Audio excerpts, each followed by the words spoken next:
Hi, friends. Welcome back. On that note, here we are. Are we really starting right now? Yes, we are starting right now. Oh, okay. Hi, everybody. Hi. What you guys get to miss is you miss our intro to the intro. It's very exciting.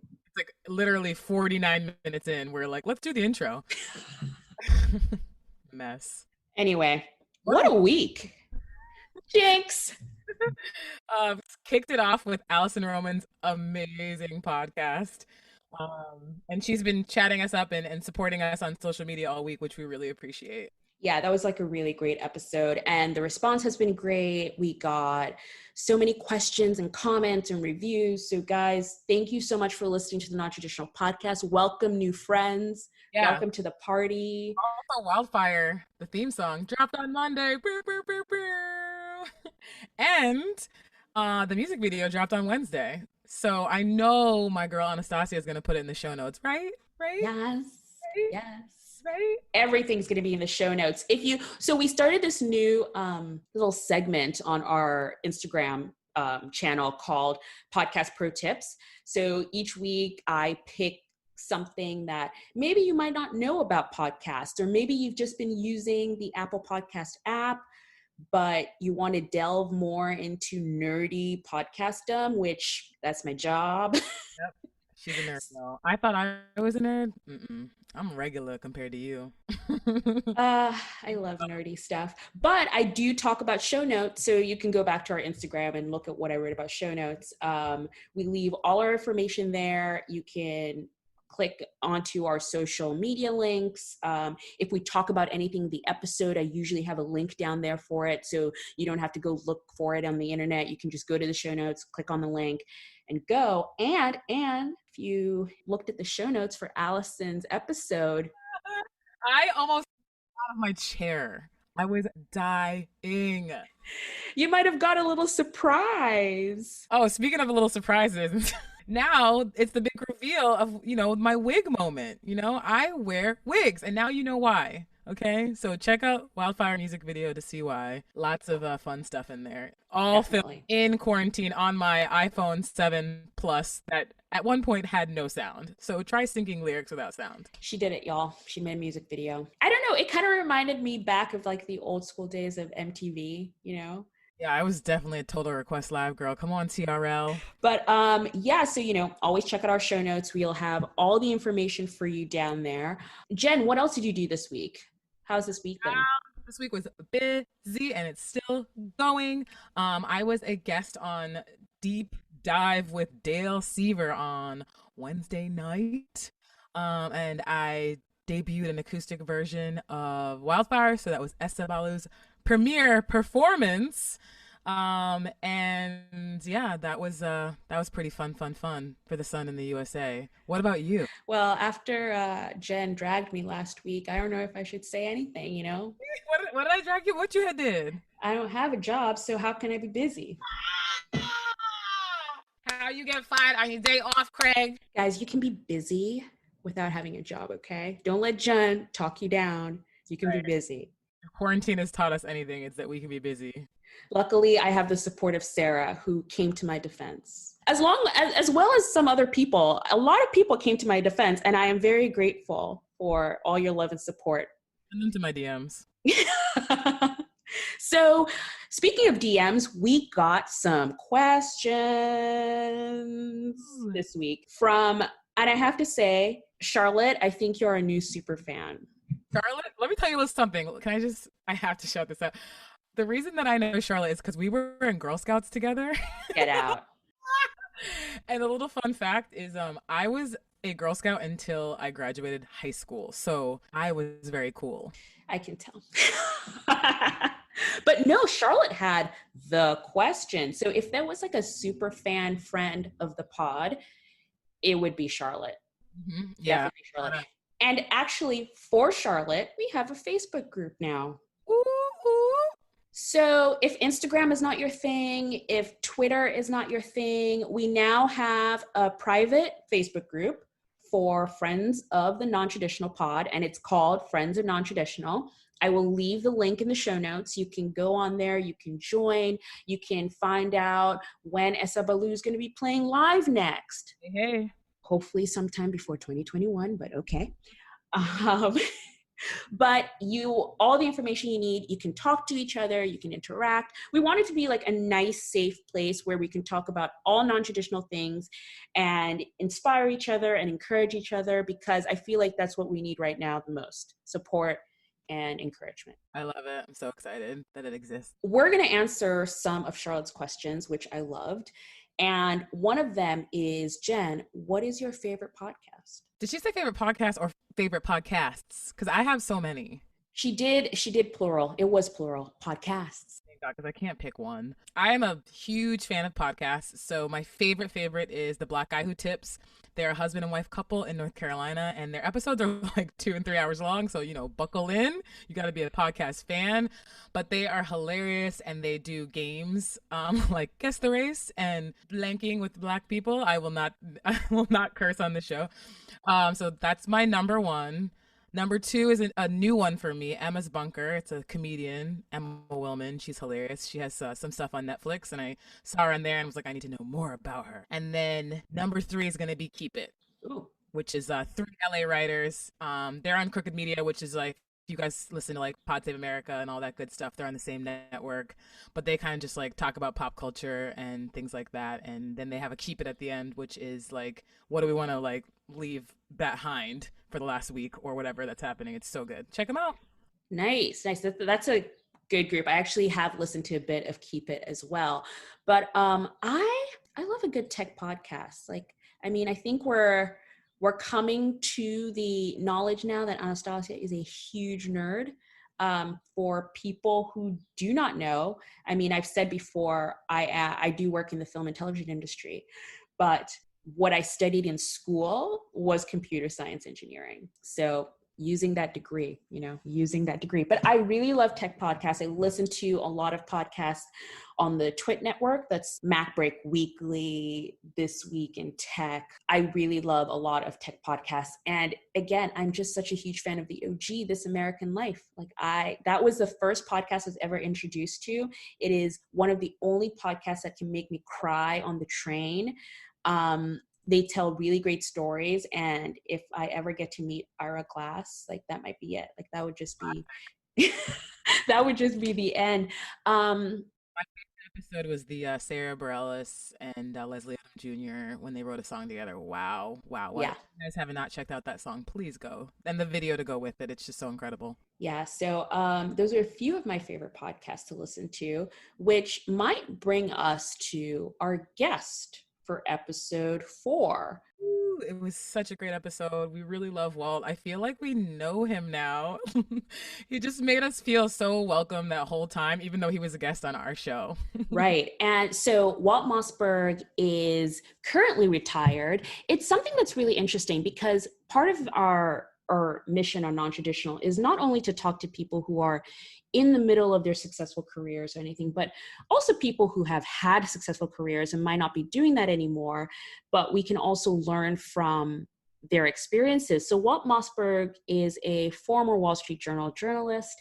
He left the Wall Street Journal to start his own publication called Recode, and also created some of the most widely attended, hugely popular tech conferences where he interviewed people like Steve Jobs, Bill Gates. It was definitely the place to be seen and, release a product, for example. It was called the D Conference at the time when he started it.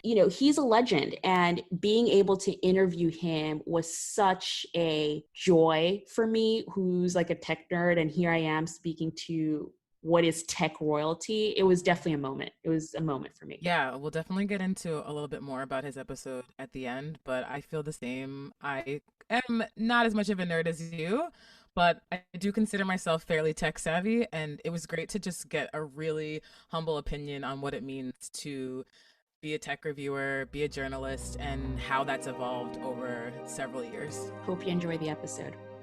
welcome to the Non-Traditional Podcast. What is your earliest memory of what you wanted to do when you grew up? I always wanted to be a journalist. I didn't have any moments of doubt about that. And my earliest memory of wanting to be a journalist was high school. It just took hold of me. And not only did I want to be a journalist, but in particular, I wanted to be a journalist in Washington and writing for an influential newspaper in Washington. And that's what I wound up being able to do. I was very lucky, but in high school, I had no idea how to go about, getting from here to there, but high school. So then how did it start then? Since you didn't know how to get there, but what were your first steps? Did you go to a 4-year college? Well, no, my first step was a work-related step. I grew up in just outside of Providence, Rhode Island, and the newspaper there at the time was a very high-quality newspaper. Obviously, Rhode Island is small. The newspaper had maybe a 250,000 circulation in those days. It's way lower now, like all local papers are. But it had won, I want to say 4 or 5 Pulitzer Prizes by then, which is amazing for a paper of that size. And so it was a high quality place. And they decided they would run columns written by students at 50 different high schools in their metro area. Right. And the English department at every school would pick who got to write the column. And in my high school, they picked me. So I wrote this column, and every week I would get on a bus because I lived outside of the city. And I would take the bus downtown and turn in my column to a woman who was one of the editors, and I would sit with her while she would go over the column and talk to me about what I did right, what I did wrong, whatever. And I just got intoxicated by being in the newspaper building and seeing the editing process. And she happened to be a nice kind of mentoring kind of person, and all of that put together just made up my mind. So, I mean, you are, I want to say, some of the lucky ones. What you wanted to do is what you ended up doing in your career. If we fast forward, you move from Rhode Island and then you start working in your dream job, basically at the Wall Street Journal, correct? Yes. Well, there's a lot of, I went to college and I went to grad school. Right. And I did a bunch of other things, but yes, you're right. If we fast forward, I'm at the Wall Street Journal. I want to go to Washington. Our family had never read the Wall Street Journal, but I had learned at journalism school at Columbia that the Wall Street Journal was a highly regarded newspaper. Right. So when they offered me a job, the faculty at the grad school strongly advised me to take it.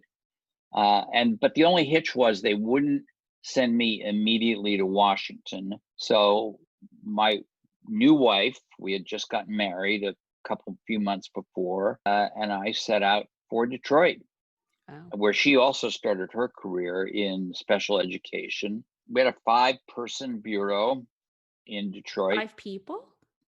5 people in Detroit. And why did the Wall Street Journal have 5 people stationed there? Because the car industry was by far the most important industry in the country. Things that happened in the car industry affected the whole economy. Right. And it was a little bit like tech now. And when was this?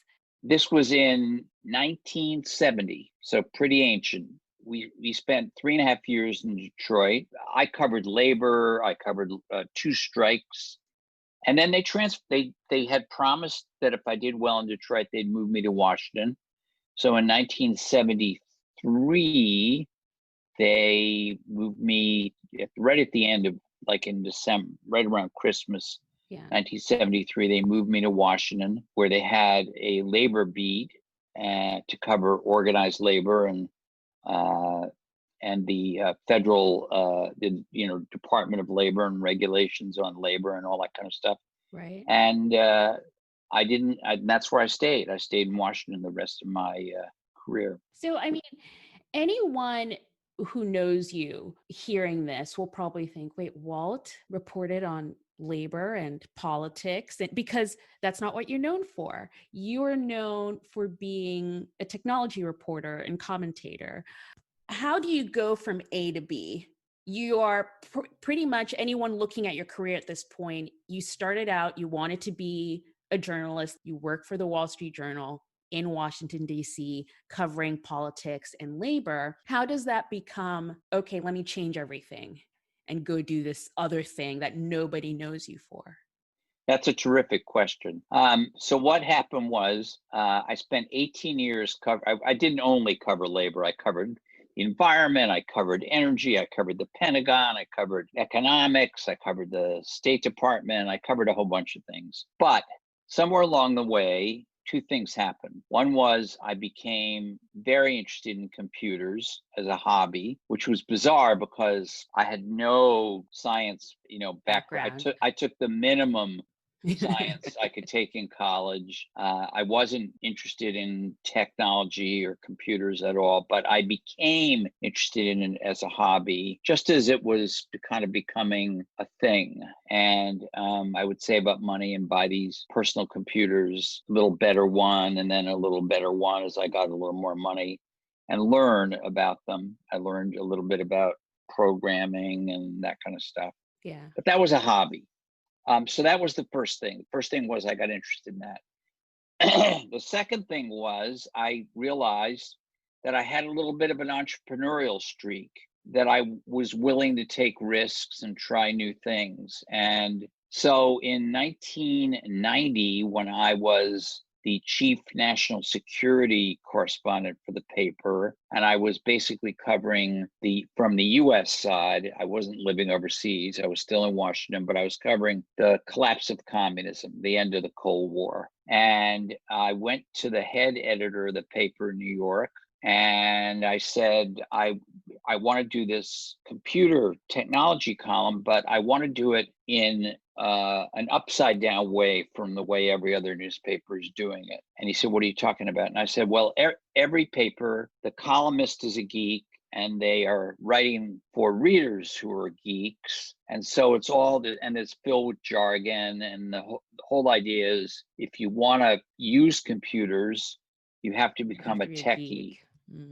And I said, I want to do just the opposite. I want to write for mainstream, regular people, smart people who know a lot about film or music or running a travel agency or whatever it is. Maybe they're a doctor, whatever they are. They don't care about being a techie. They never want to be a techie. They don't care about what's inside the computer. Mm-hmm. They just want to learn what computer to buy. Why is it good? Why is it bad? How to use it, how to do different things on it. And that was my idea. He loved the idea, but he said, I can't change reporters on this Cold War thing, just as I think we're entering sort of the end stage of it. So he said, you can do this next year. And he kept his word. And in 1991, I started my tech column. And people, I have to tell you, when you take a risk and you make a career change, people don't understand it all the time.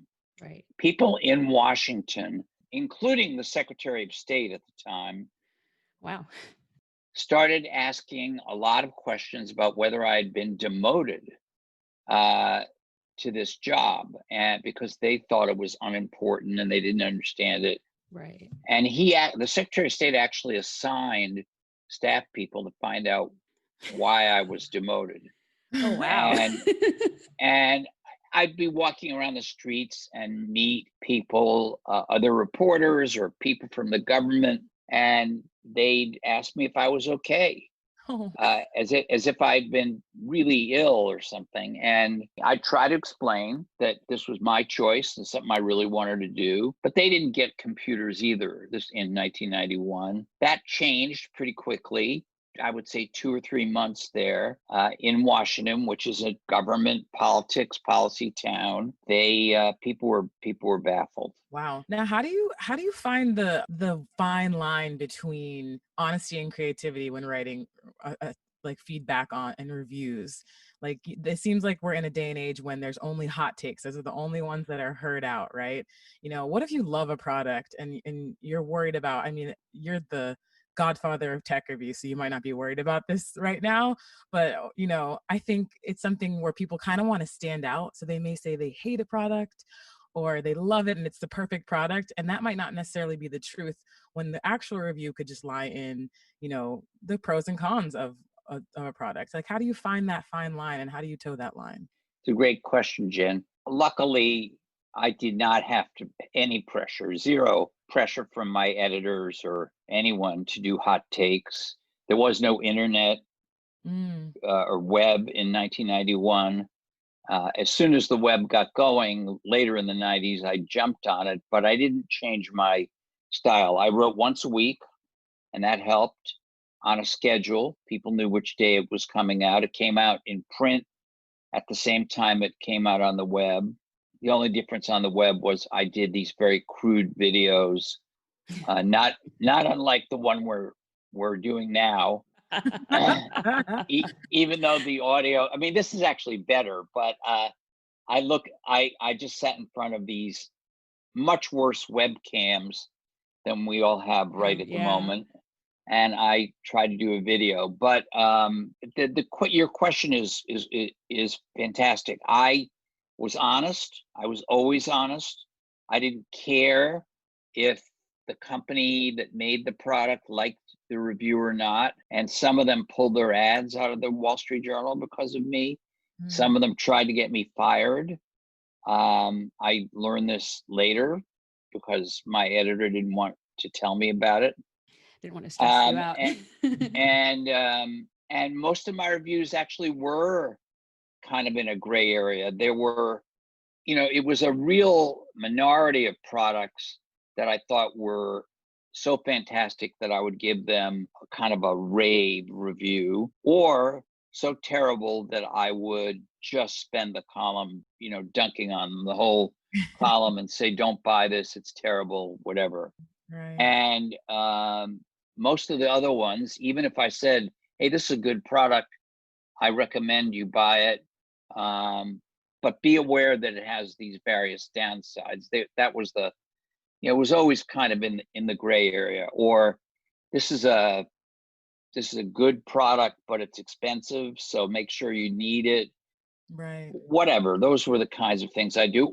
So the answer to your question is, it was a different time, and really by the time the web came along and a lot of people came along, they had much more pressure to do hot takes, or to secretly, quietly take payments or free products. I never did any of that. And so it was really a kind of a combination of, by the time the web came around, of new technology, but old school standards. You mentioned earlier about your entrepreneurial streak a little bit, and that takes me to the conferences that you co-founded or co-created. Again, it seems you never sit still a little bit. So you start somewhere, you find another love, you find another push, and you pivot into tech journalism. And then what makes you go, I should start a conference and interview people? Like, what takes you to that next step? Again, entrepreneurialism. I had, you know, become pretty well known in tech and among the readers of the journal. And so I had some clout with the journal. And I got to know, and in fact, I mentored a brilliant journalist and close friend of mine, Kara Swisher. And she also had a column at the journal, a little different. It was also a tech column, but it wasn't reviews. It was more about the business and culture of the Silicon Valley. And we got to be friends, and we would see each other at all the different tech conferences. And what really got us to do the conference business was we thought all the conferences sucked. we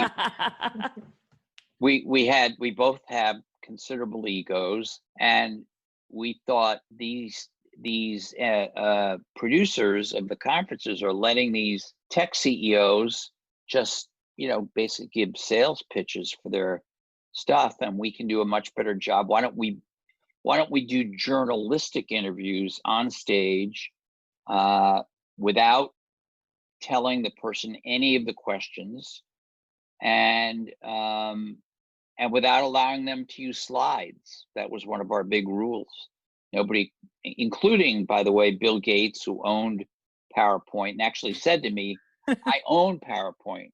Why can't I use it? And Steve Jobs, who, if you've ever seen a video of any of his product introductions, it's all slides. Right. We really had an interview on stage, and we had to convince the journal to let us do it. But I had some clout, and Kara by then had some clout, and they let us do it. And we actually started a division inside the company that owned the journal, a very small division, to do these conferences. And that started in 2003. It was called All Things Digital, and the conferences were known as the D conferences. And we had really the head of every technology company and media company that you can think of over the years that we did it. And do you want to know what our biggest problem was? What? Finding women. Finding women to be on stage. Every single year, we were determined to put as many women on stage as we could. We generally got one out of maybe 14 speakers. And we ran through every single woman that ever ran a tech company, and some that were not CEOs, even though we kind of had our own rule that, except for politicians, we had a rule that we would only have CEOs, but we broke that rule. I mean, we made a decision to break that rule so that we could have more women, but we still only, even in a good year, we might have 3. Right. Well, hopefully that is changing for the better. Yeah. Wow. Not nearly as fast as it should, but yes. Yeah. As everything goes. Now, well, when creating your own path like you have, things can be pretty unpredictable. And I think there's a lot of variables. That's part of the reason that you're here today. We're looking at your career and really amazed and wanting to know how people can kind of do what you do. Is there a time when something that outwardly or maybe even inwardly for yourself you considered a failure that other people would consider a failure, almost similar to your demotion, quote unquote, that you are so glad happened because it led you to where you are today? Yeah. Talk about it. This was before I made the switch to technology. I was asked to go into management to become the deputy Washington bureau chief. I had about 50 people reporting to me, and I was miserable. I wasn't writing. My byline disappeared from the paper, and that in turn, I think, made me not a very good boss. I became a boss again many years later, and I was much better at it. But in the 80s, when this happened, I wasn't a very good boss. And so I was a failure at it, and I went back to being a reporter. And I learned a ton about people and about different styles of working that these 50 people had, and about how to treat people, and all that kind of stuff. Plus, the journal at the time was so fabulously, rolling in money. Most newspapers were, that they said, okay, you can go back and be a reporter. You have to technically remain a member of management, because they didn't want me to go back in the union. If you do that, we'll let you keep I think it was $20,000 or $30,000 extra per year that they had given me to go into management.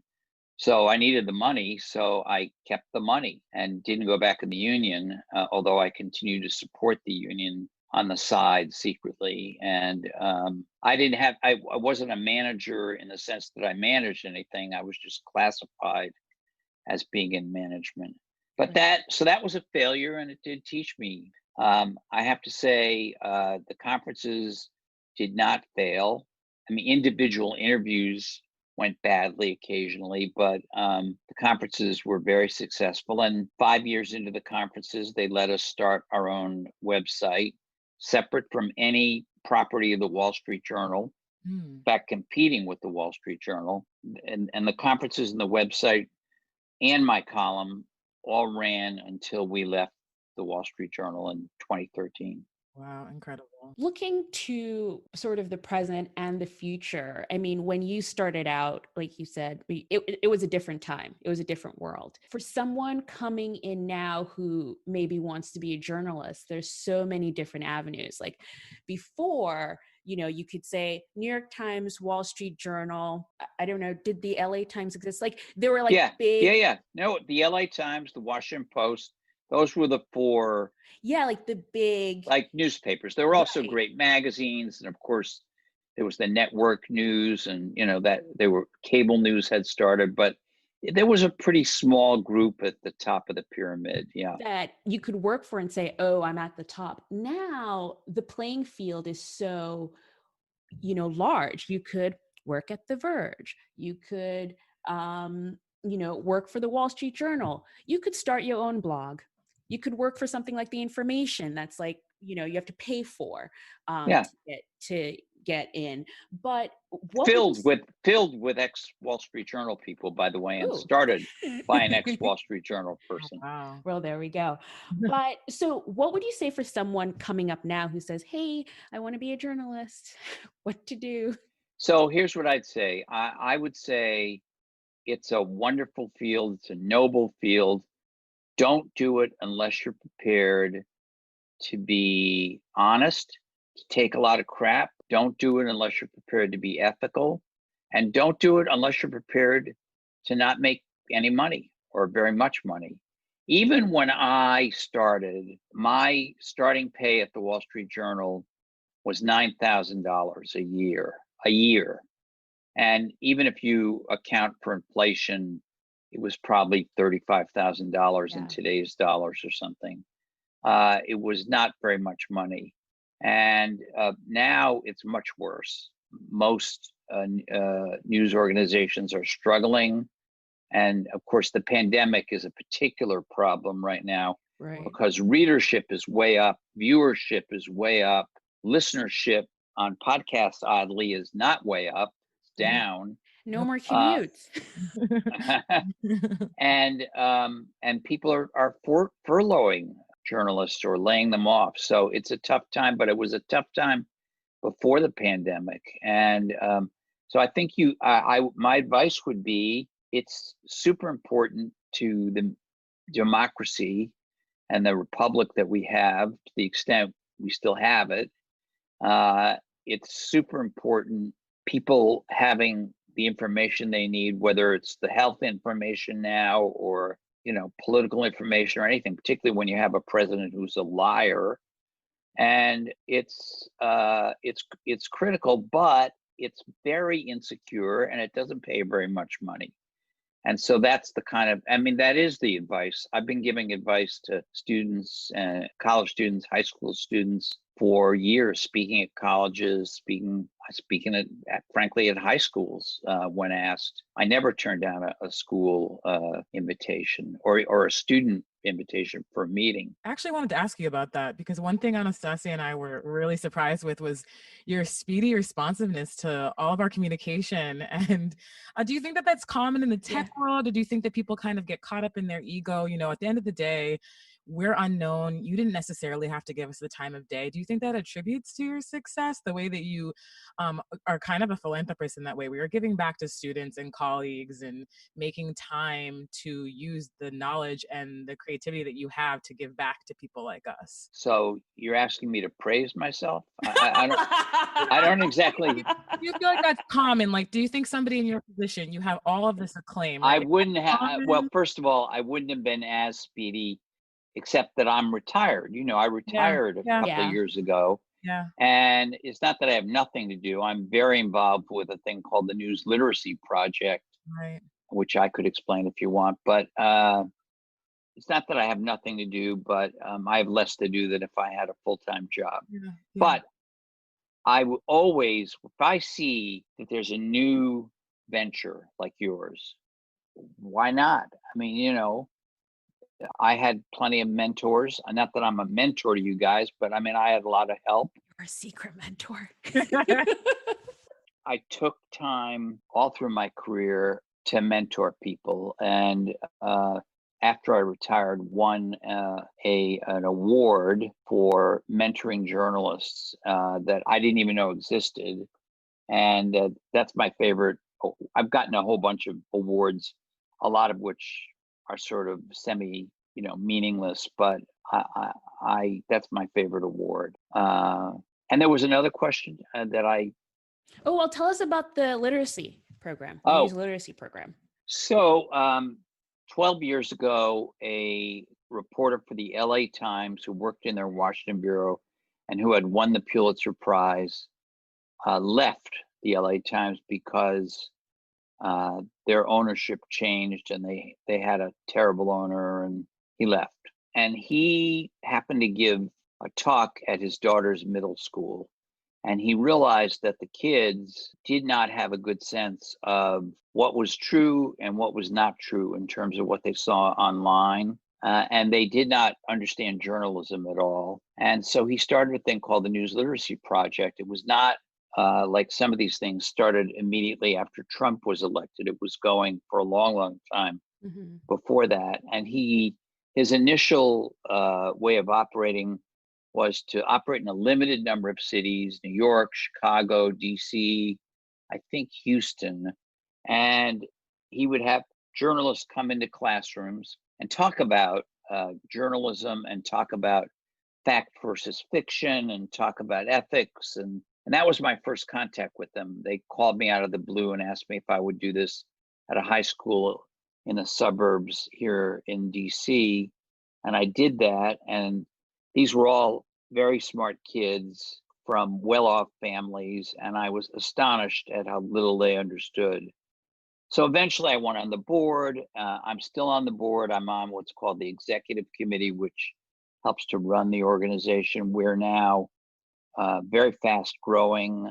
We're in all 50 states. We're in over 100 foreign countries. We have a digital curriculum on this that we've had for 4 years now. And we also bring teachers into news organizations for a day of professional development. They meet with the journalists. They learn from the journalists learn from them. It's something I was involved in the last couple of years I was working. But when I retired, I was able to get much more involved. And it's a great thing. Right. That's incredible. It's really great. I always say, I mean, it's, I say I always wanted to be in film and television, but my backup plan was always just to be Christiane Amanpour. Like, that was the dream. If I couldn't be a film director, I would be Christiane Amanpour, but luckily for me. Well, I'm sure you're a very good film director, but I would say that if someday, in the unlikely event you get tired of it, you should not be afraid to try to not only be, but be better than Christiane Amanpour. Yeah. You are, and that's what I mean by being entrepreneurial. I mean, right. Even after Karen and I started the conferences, we started a website, then we left the journal, we started an entire company, kept doing conferences and websites. Later in life, as I said, I started a podcast. I mean, there's all kinds of things you don't know that you can do that you should think about. And Jenn, what's your plan B? Oh Lord, I'm probably at plan K by now. All right, well, what's your plan L? Lord Jesus, who even knows? Oh my goodness, I've had so many jobs. I sing all the time. But I think my next move is to actually go on a tour singing background. So, like, if you know anybody who's looking, yeah, I'm very likely to know somebody who's looking for that. But if I do, okay, I will have them get right in touch with you. Thank you. I appreciate you. I'm sure you're good. Oh, she is. She is. Maybe the two of you could have the first news show with singing in it. We do it together. I was just saying today, our friend should have like a cooking show where she sings back up. Yeah, we're taking the idea. Maybe we can combine them. Just a little We're just gonna run with all our fun That's ideas. right. Be creative, guys. One more question. Go for it. I want to know, and we've been asking all of our guests this as well, what abundance means to you. You know, like, is it the latest technology? Is it a beach house in Maui? Is it your health and wellness? Like, what does a wholly abundant life look like to Walt? Well, I feel like I've already had what for me personally has been a very satisfying career. I'm still interested in technology. I still actually talk to technology people, including some of the CEOs whose names you might have heard of, even though I'm not writing. So I'm still interested in that, and I'm active on social media. But I'm very interested in my family. I always tried to be and was, but obviously when you get old and you're retired, and I'm now a grandfather, and I have a beautiful granddaughter, and I have a grandson due in a week. And so congrats. Thanks. And so all of that is very consuming for me. Yeah. My wife and I have been married 50 years, 50. Goodness. And she still tolerates me and talks to me most of the time. and you know, before the pandemic, we traveled a lot, you know, tried to do different things, even locally here. So, you know, like the theater and other things. So you're living in abundance right now is what you're trying to tell us. Yeah, I think so. I think health and wellness, though, creeps up on you as you get older. And even if we weren't in a pandemic, but especially in the pandemic, you think a lot more about health and wellness and your legacy, and not just money, not just your professional legacy, but what kind of a legacy you're leaving for your kids and your grandkids. That's probably the answer you would get from 9 out of 10 people my age, but it's the best I have. So I love it. Everybody gives a different answer, and it gives us a really good insight onto who you are. And as expected, profound and wonderful. So thank you so much. Thank you so much, Walt, for being on the Non-Traditional Podcast. Well, thank you too. And can I just say, I wish you all the best with the podcast. Oh, thank you. This has been really, really lovely awesome. to meet both of you. Thank you. Take care.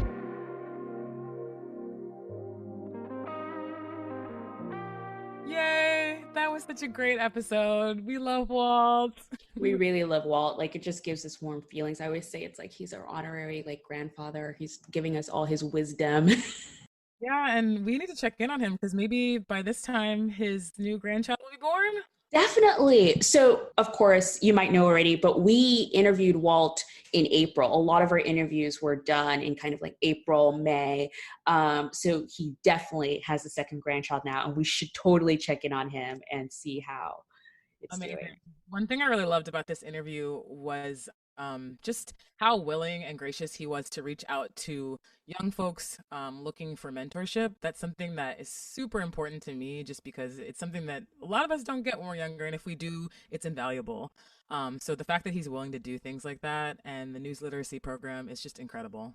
Yeah, it's really great. And I feel even at our age, it encourages me to, if there's someone coming up behind me, for example, to reach out to them, to mentor them up and introduce them to whatever career it is that I'm doing. Something he also talked a lot about was entrepreneurship, which is something that I'm only just getting exposed to now. I've always been someone who's worked for someone else, but making this podcast, you know, it starts as a fun little thing that we can do during quarantine. And then you start seriously thinking of, wait a second, what if this could be it? Like, this could be a job. It's something that we can take on to the future. So it's definitely opened up a lot of introspective thought and like thinking about what non-traditional can hold. And listening back to his episode was just that kick to be like, take that leap. You might not realize that this little hobby you have could actually be a business. Yeah, he was so supportive and so sweet. And I really loved when he kind of went back and said people were checking in on him and thinking that he was demoted. That story really took me down, just because like sometimes you do have to take a couple steps back if you really know what you want to do and you want to change direction. People might look at it as a step back, but really, if you have what you want in mind, you can really just like change your trajectory by believing in yourself. And he was a big advocate for that. I loved his stories, and I'm so glad that we had him on. Yeah, I'm really glad we did. And guess what? So, as you may all know, and you heard on the podcast, that Walt is retired. But if you're listening to this on Monday, it just so happens to be the beginning of the Apple Developer Conference, which is fondly known as WWDC. And Walt is coming out of retirement for a little bit. All right. He is going to be on The Verge's live stream of the keynote. He's going to be live blogging the keynote. He's just going to be in the chat. So if you want to, get a little bit of Walt back in your life just for a little bit, head over to The Verge. It's theverge.com. I will leave a link in the show notes, and it should be a fun time. I will be there, and it should be a really great time. Amazing. Yeah, go check Walt out. He is the homie, officially, friend of the pod. Friend of the pod. So before we head out, I do want to answer one more question from Charlotte, because she gave us a lot of questions, and we're going to answer them. Oh. We're going to answer them all, Charlotte. Give us time. But Charlotte asks, do you have a mantra or quote that you return to for strength? Charlotte, come through, Char. I absolutely have a mantra or quote. This year is very, very special to me. 2020, I know a lot of us had big plans and, vision. 2020 is the future. We see clearly. I'm still holding true to that. I'm still getting a lot done and feeling good about it. You're a part of that, Anastasia. And my mantra at the beginning of this year was, my life is abundant in all ways. If you can see the mirror behind me, I have it written in lipstick. You probably can't because I'd have to zoom in, but it's written there. And I'm gonna tweak it a little bit because I've heard that I am statements are super powerful. So I am changing it officially to I am abundant in all ways. But that's kind of why I ask that question every episode, because abundance is really important to me, what it means to people, and how I can kind of use that to influence my own life. What about you? This might be a little teaser to next week's episode, but my mantra that I keep, I actually have it inscribed on a ring that I wear every day, and it's WIN, which is an acronym for what's important now. And every day when I find myself wandering, when I find myself not concentrating, I always come back to WIN, what's important now. And it could be anything. What's important now might be I need to have lunch right now. What's important now might be I'm sleepy and I have to go to bed. So it can be a small thing, or it could be a big project. And if I'm on a big project, I try to always come back to what is important now in this moment, not distract myself with COVID outside or, issues or problems I might be having. I always just try and bring it back center, and it works every time. I tell you, it's a very strong and powerful statement for me. And it always brings me back to center, which I love. I really love that. That just made me a little emotional. Stop. I love that. No, I think that one big part of abundance for me has been being present in this moment. And so that kind of ties in with your mantra. I really love that. And I think in the past, when I've had a lot of projects going on, I've been overwhelmed with stress, and that's taken over, and I can't even celebrate the successes. So I wouldn't have been able to celebrate launching a podcast or releasing new music because I would have just been worried about the outcome or what's not happening. And now I really am able, maybe it's because we're inside all day, but I am able to really sit in on it and enjoy the moment. So hey, I'm taking WIN too. I'm putting that in my little tool belt. Teamwork makes the dream work. Awesome. Thanks so much, Charlotte, for the questions. They were really awesome. If you have any questions for us, anything at all, just leave it in any of our social medias. We're on Twitter, we're on Facebook, we're on Instagram. So yeah, you can find us all over the webs. You can even go to our website and contact us, send us an email. We love those too. And subscribe to the newsletter. We do have a newsletter that we send out every Monday with a lot of fun stuff. And I'm not going to spoil it. You have to sign up to find out the good stuff. Yes, ma'am. And before we leave, what are you up to this week? Anything fun and exciting? Wow. Okay. I don't even know how we're just talking about this now. I'm going to Rhode Island next week. I'm sorry, what? I'm leaving New York for the first time since March. This is kind of crazy. What should I bring? What should I pack? What? I wasn't. Huh? We're packing swimsuit. We're going to sit in a very isolated beach.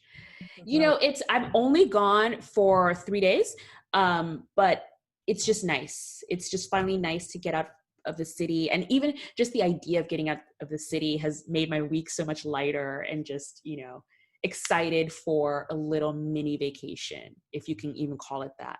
But yeah, I'm going to be in Rhode Island next week. This is betrayal.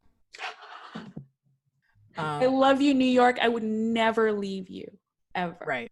I will be sitting in this apartment, but I will be recording another podcast called The Conversation with a friend, Marcus Johnson.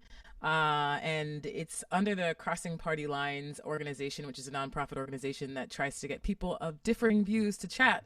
And we're going to be discussing some things about the death of George Floyd and what that's meant to different groups of people. So I'll let you guys know when that's live, but that's what I'm up to this week. And it's not quite as exciting as Rhode Island or escaping this city, but they're doing really important work over there. So I'll be sure to give you guys some details. Awesome. I can't wait to listen to that, even though you're cheating on me with some other person. I'm not hosting. I'm just a guest. Okay. Love you. Guys, it's been another great week. Thank you so much for making us a part of your Monday morning or whenever it is you're listening to us. And we will see you next week. Bye, y'all. Non-Traditional is produced and edited by me, Anastasia. And our theme song is Wildfire by Esabalu, and you can find it wherever you purchase music. You can find us on Instagram at that's NONE_traditional, and Twitter at traditionalpod. Subscribe to our newsletter on our website and keep up to date on all things non-traditional.